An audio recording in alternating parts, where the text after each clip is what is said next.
eta behin ekintza gidatuak eta kurtsilloak aktibatzeko, zeren enpresak esaten daue arazo ekonomikoak ekartzen dituela ez duelako rentabilitaterik emoten, eta osasunagatik ez dela bermatzen osasuna COVID-a dela eta.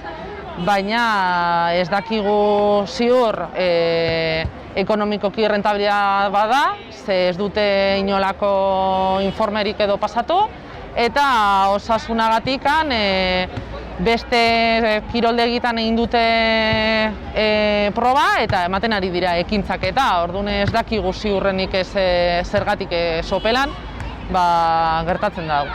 Eta beste aldetik gauz hurrengo lizitaziorako pliegoak dauz egiten eta gure gutxieneko baldintzak bermatzea gura dugu, Bizkaiko hitzarmenarekiko baldintza batzuk hobetzeko lizitazio hortan pliegotan sartzeko eta gauze eskatzen hori bermatzea eta pliegotan agertzea. Vale, pues principalmente tenemos dos reivindicaciones. La primera es la reactivación de los servicios. No se están dando cursillos ni actividades dirigidas desde marzo del año pasado y lo que estamos exigiendo a la empresa y al ayuntamiento es que se reactiven esos servicios.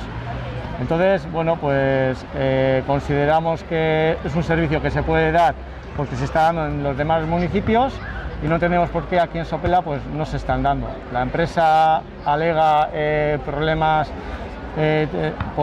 motivados por el COVID y el ayuntamiento y también alega temas de rentabilidad, que no les es rentable.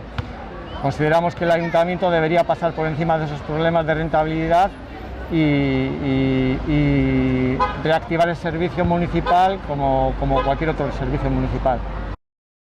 Enpresak esaten dau ez dela bere gauza, ez dakiela hurrengo lizitazioan parte hartuko duela, eta udaletxeak esaten da guk eskatzen dugun moduan ezin dela lizitazioan sartu edo pliegotan sartu, eta oposizioak aldera esaten dau baietz aldala sartu, udaletxeko beste arlotan sartu indira. Orduan eskatzen dugu gure kasuan bez sartzea. Bueno, pues hasta ahora las respuestas han sido un poquito no nos han entregado nada por escrito, no nos han entregado ningún tipo de informe que alegue esa parada del servicio, esa supuesta no rentabilidad.